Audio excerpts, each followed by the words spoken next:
in 5, 4, 3, 2. Good night, everyone, and get ready because it's time for the late chip at the video store.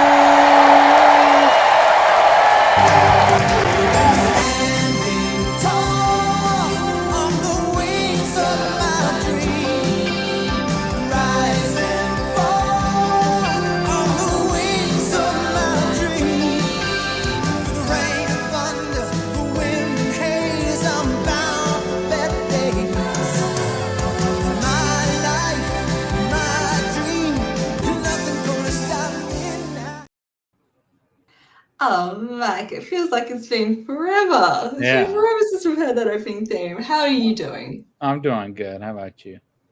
I'm doing very good. It's a Saturday morning. I can't wait to get back on the late shift. Give us a hi, hello, hey if you're in the chat. Almost forgot how to say that for a second. I was thinking this morning, like, what do I say again? Hi, hello, hey.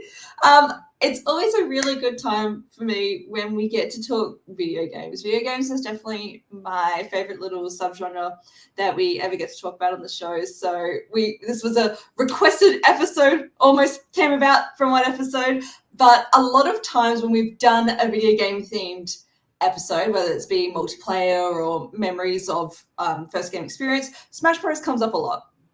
Yeah. Smash Bros is just a staple Nintendo franchise that a lot of us have come across at one point or another, where you owned it, your older siblings played it more, or you went to a friend's house. I feel like a lot of people have some sort of tangential memory to Smash Bros. So we thought we'd ask today, who is your Smash Bros main?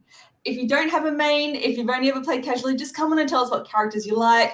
Give us a stage, give us a memory, anything like that. Because I don't think I probably do actually have one set main character where if like I'm ready to go and fight this, because I've always played single player. Being an only child, I would just run through most of from Smash Bros. First one, you only had like say target practice or jumping on the platforms as your single player, and a few single player classic modes. So just running through, you would have to run through each character.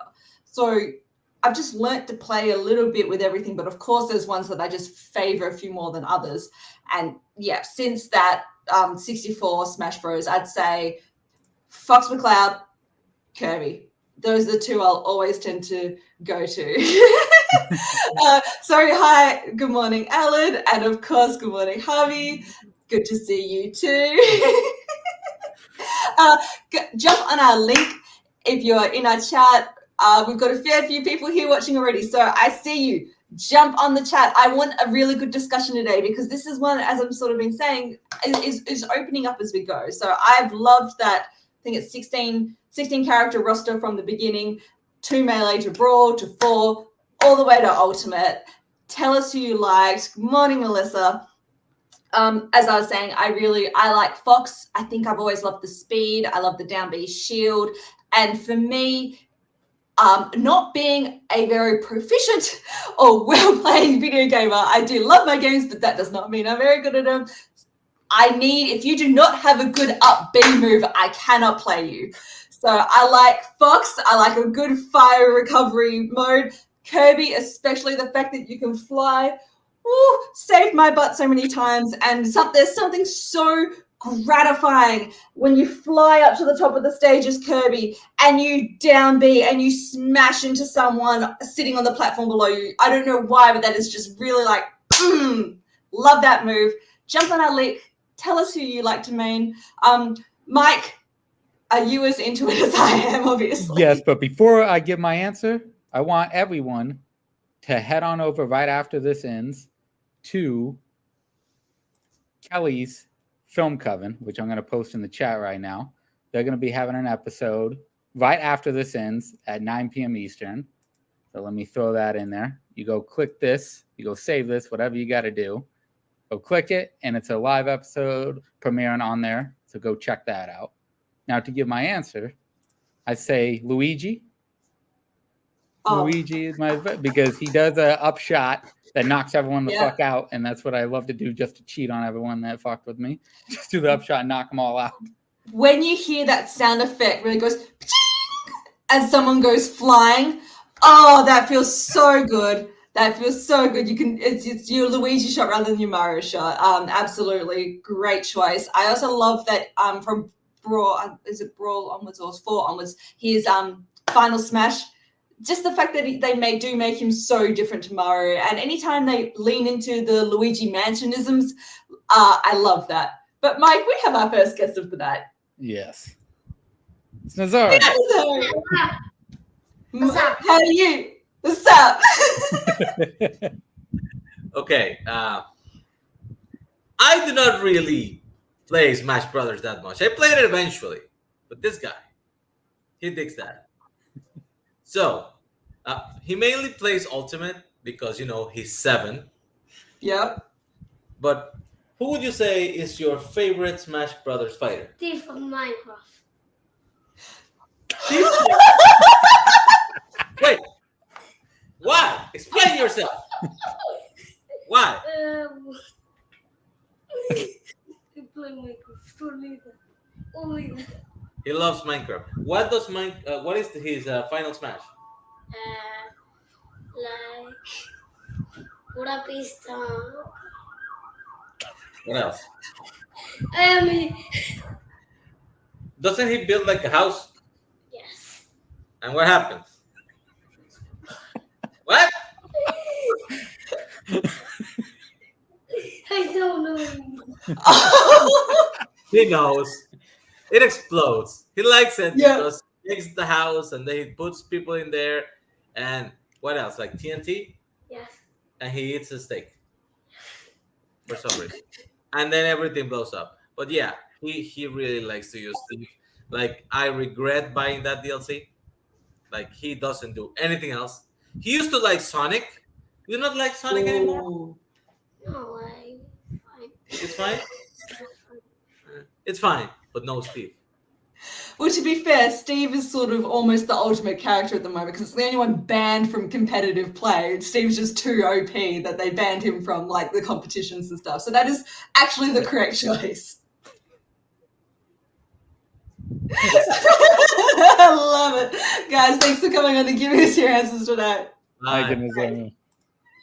Oh, that was too cute. That was too cute.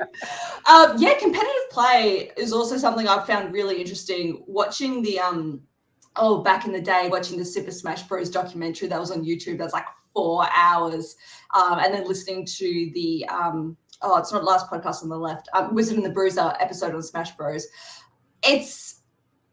I don't love to talk about it because it's obviously really problematic. But it is something I do find the aspects of how the competition side of it is really quite interesting. Mike, did you play any? So you've played Luigi in 64. Did you ever play like Melee, Brawl, any of the other ones? I played Melee for a little bit. Yeah, As, sorry, go down. Oh no, as Kirby. As Kirby. Yeah. Melee really opened the doors even more for new characters to come in. So finding out that you had to have your system on for 72 hours to get Mewtwo, fascinating. Some of the conditions you had to meet to get these, like they really made it a little bit challenging because part of the 64, I just remember like it'd be like a new challenger approaches and having it all as to why a new character would be in there. That is, I almost want my Princess Peach because I feel like maybe that's the character I would identify with the most, like in her final smash with like all the health food coming down and stuff, maybe that one. But absolutely, just finding out why new characters were starting to emerge. And again, being a one-player person and not being able to play very with a group of friends, Yeah. I really appreciated the single player challenges that they would put in there. Melissa, jump on, click the link, just do it. There's no qualifications for Smash. Just give us a memory. Give us, I remember doing this. Give us a certain move. Give us a stage. I remember like putting on Melee and the first one and just letting it run with, say, like level 9 bots on like 3 stock and just seeing like who would win. Always just silly things like that. That's what I liked about the Smash Bros. It was much more interactive than Street Fighter. I was actually thinking this morning, the cat was, doing these ones at me, and I'm like, what would the cat be in Smash Bros? I'm like, no, the cat's Street Fighter. Like, the cat would be doing this one from the side of the screen, and it really got me thinking, like, why do I gravitate to Smash Bros more than the other fighting games? And it's just that level design and being able to play on the different platforms, and then bringing characters from the other games. It rewards you for being a Nintendo fan. Yeah. The trophy section, oh my goodness, that gave me my whole Nintendo history there. It's just sitting and reading all the ones. Could not look at the one with the moon. The moon from Majora's Mask still freaks me out. That might be the one caveat then if you haven't played it.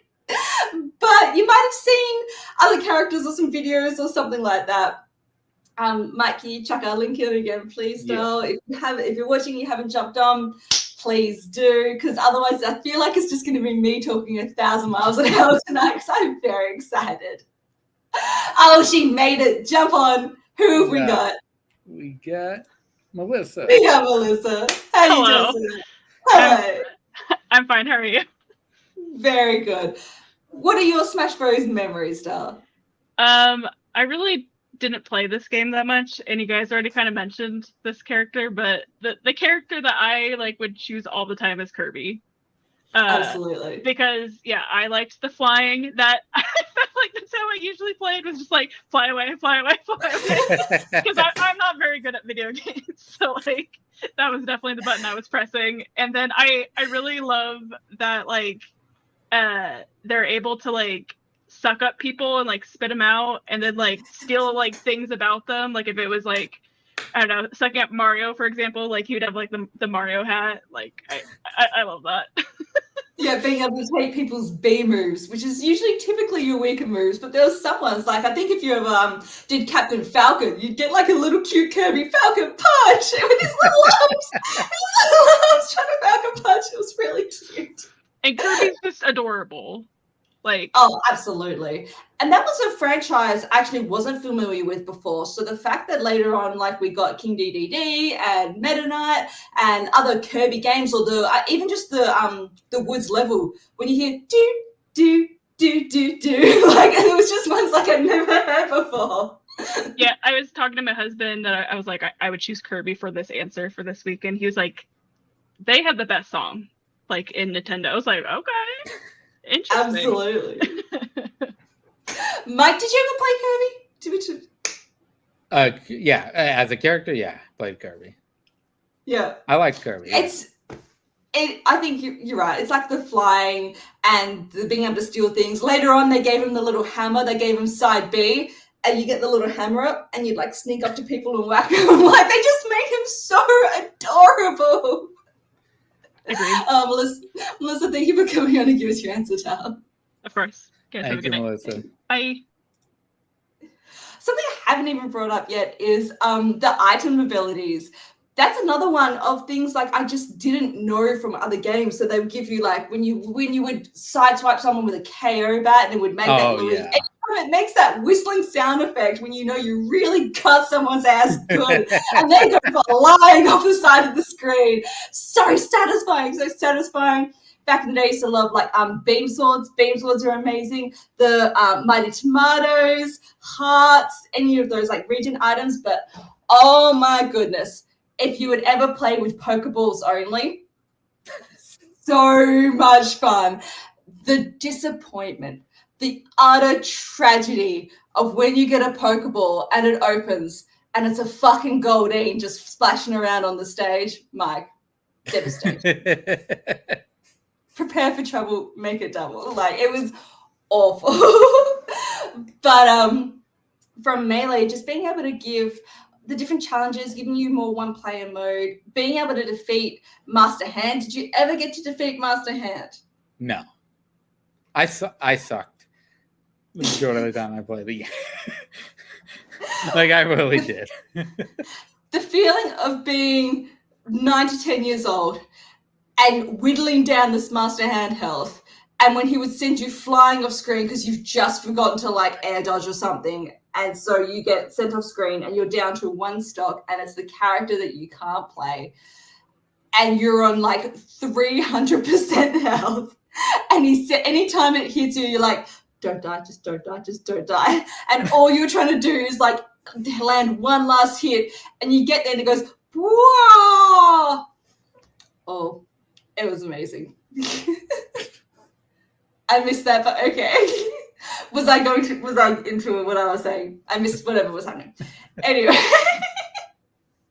If you're watching and you haven't clicked our link, jump on. I'm ready to talk all things Smash Bros. Because then, Mike, we got Brawl in, it's either 2007 or 2008. I think it's 2008.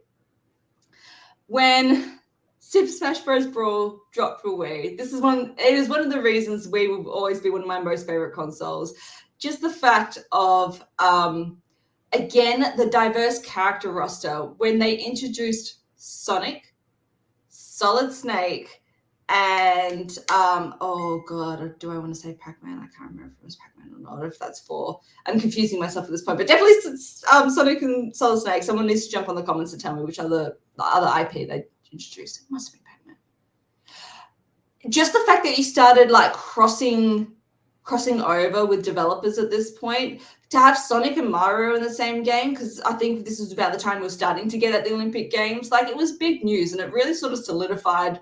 If you grew up in the console wars of the 90s, Mike, where do you land, Sega or Nintendo? Oh, Nintendo. See, I grew up on Genesis, so Sega does what Nintendo don't, you know? So it really... That was the marketing campaign. That was the actual marketing campaign. And this is why they lost. Yeah, and like the fact that like it really signified the death of Sega making consoles to myself. Like we were never going to get it again. But also we were having horrific Sonic games at the time. We had Sonic 06 and we had whatever was the one on Wii that was like nearly launched with a console that was horrific. To see Sonic actually be usable and great in a game that we get like the little upspring. For me, yeah, I guess that really does say how much of a player I am, that if you have a good up B move, that is what I'm typically going to be reminded of for that character. We got more worlds. It started diving deeper into that back history of Nintendo. So seeing people that were trophies or being able to get assist trophies as well in the game and final smashes. I just really, keeps always bringing me back to the series is just how much of a love letter it is to the whole entire history. So getting Kid Icarus, people that I've never seen before, getting Pit, and then I think in 4 we get Palutena. Getting to be able to just branch out. You started getting more clones. Melee brought on a lot of clones. So Ganondorf being a clone of Captain Falcon. Dr. Mario, I don't care. I still find it very cute that, you know, we're getting more from that franchise. Like, as I sort of say, getting that love letter again. Introducing the Fire Emblem people and Melee. I definitely love being a sword user, so I do like Link a lot. I prefer Marth to Roy because I don't tend to get close to people. So that's not a Freudian slip or like personality trope, maybe a little bit, but it's the fact that they even make those minute differences in the sword. So if you're Marth, the tip of your sword hits stronger, whereas if you're Roy, the wherever that bit joins in the sword. The base of the sword is harder. Just making those little changes like that. Oh, stages. I want to talk about stages like what Melissa's saying. Melee introducing the Hyrule Temple will forever be like the ultimate test of strength, but even just Final Destination or Sudden Death is amazing. The stages that moved, oh my goodness, adding that extra stressful layer. Poker floats, I hated. The Super Mario one where you were flying through the screen, awful. The Captain Falcon one where you were fighting more against the stage than anything else and those cars would come at you. Oh, the Earthbound one, really good. Anything like with big areas to play on, especially if you started going up to like the 8 people stages, you needed room. But yeah, that's also nice when they're a little bit compact. For 64, I remember always loving like the Lilac Wars one, the Fox Star Fox 1, because then the little glider would come in, and anything that basically had a main stage but had small components that would come in and twist it. I think those were the better stages. Mike, do you have any memories of any certain stages? So it was mainly through watching other channels and shit like that, especially the later ones, because I did not have a Wii at the time and shit like that, so I couldn't play it. But definitely the Star Fox level, I guess. What would you call it? Land level, whatever you call it. I absolutely loved the look of it, and I loved how insane it was. Yeah, and when you would start getting like the little heads from 64 pop up at the base of the screen. I thought of you, Andrew, when Melissa was saying Kirby. I was going to say, I know someone else who really loves Morning Ross. Jump on if you want to spit out the links there. Yes, Kirby, fan favorite one. It's just never the wrong choice. It's always a great beginner choice, but then at the same time, it's also really nuanced. You can get like amazing Kirby players as well, especially for competitive play is really interesting.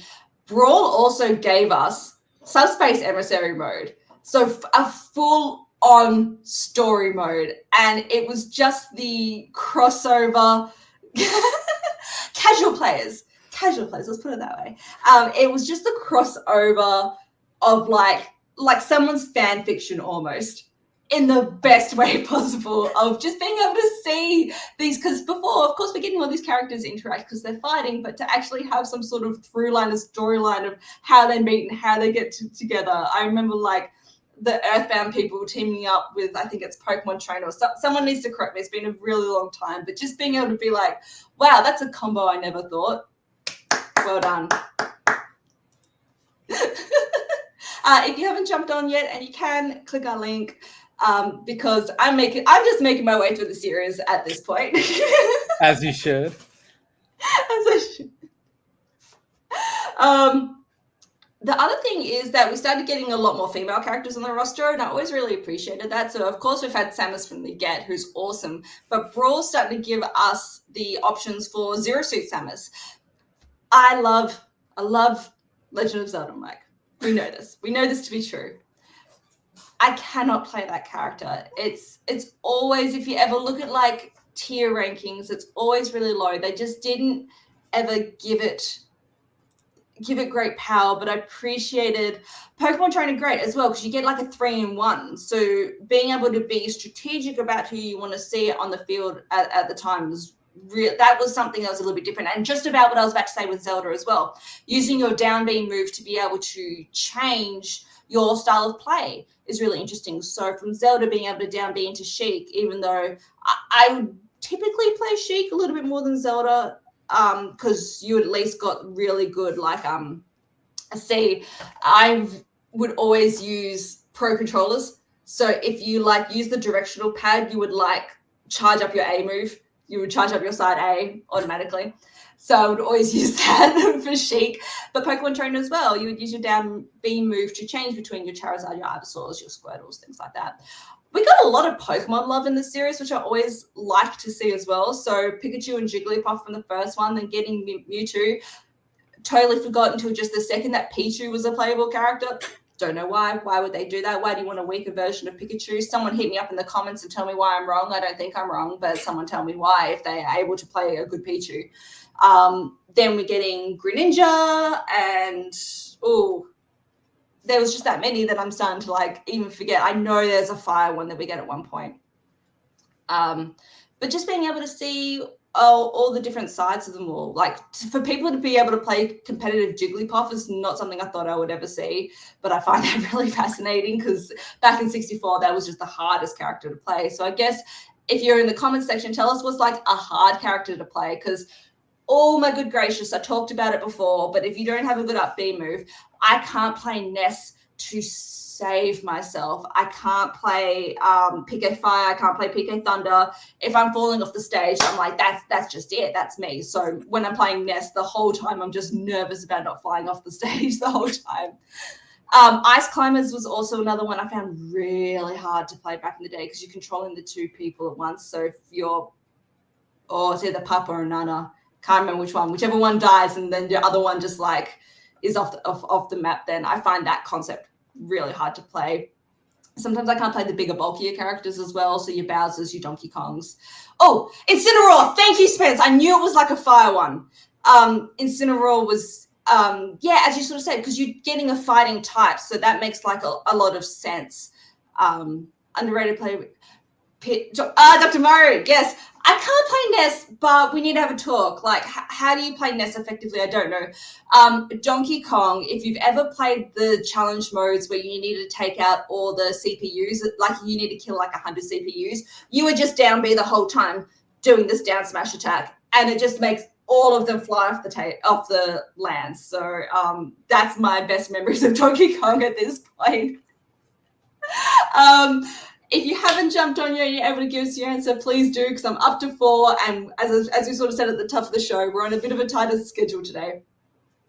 4, did not play super much. I was living overseas at the time, so I've come back and played it all like in a few weeks worth of sittings. So actually don't have the strongest memories of 4. So, but I think it's when we started getting like our Animal Crossing people.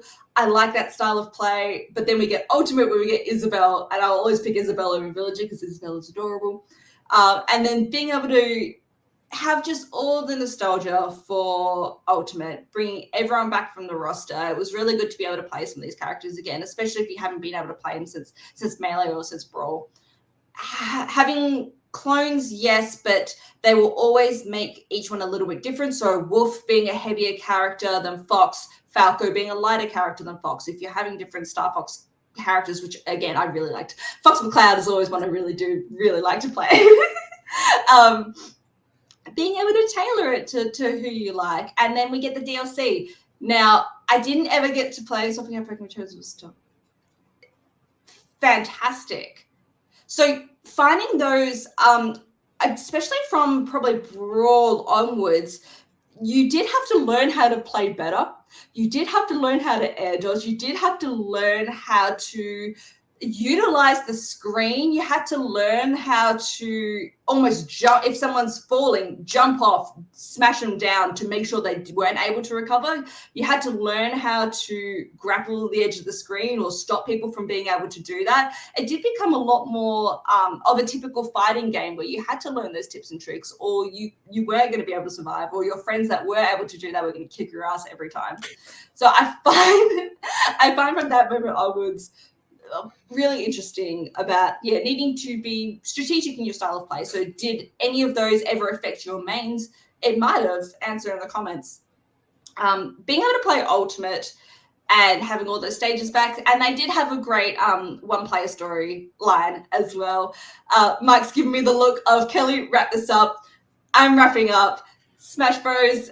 If you weren't able to jump on for our comments today, I'm really appreciative to everyone who did and gave us some great points to talk about, everyone who jumped on the show. It's really cute.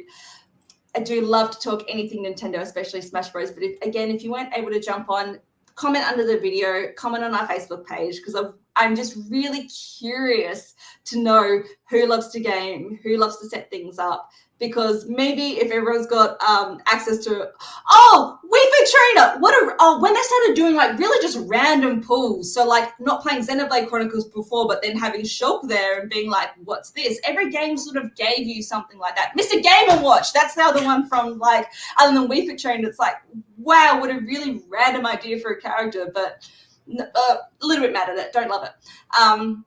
Comment under, because maybe we can get a match going, would be a bit cute.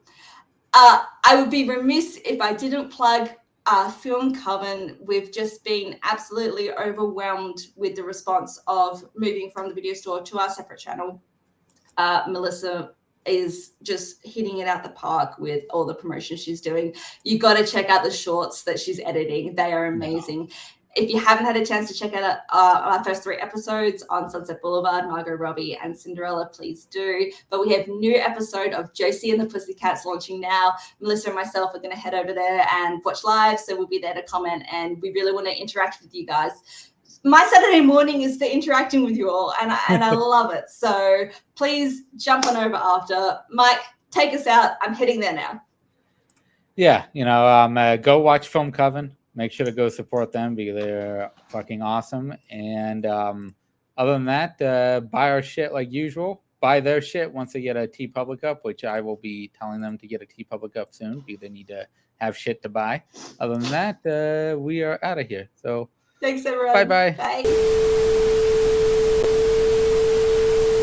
And we're clear.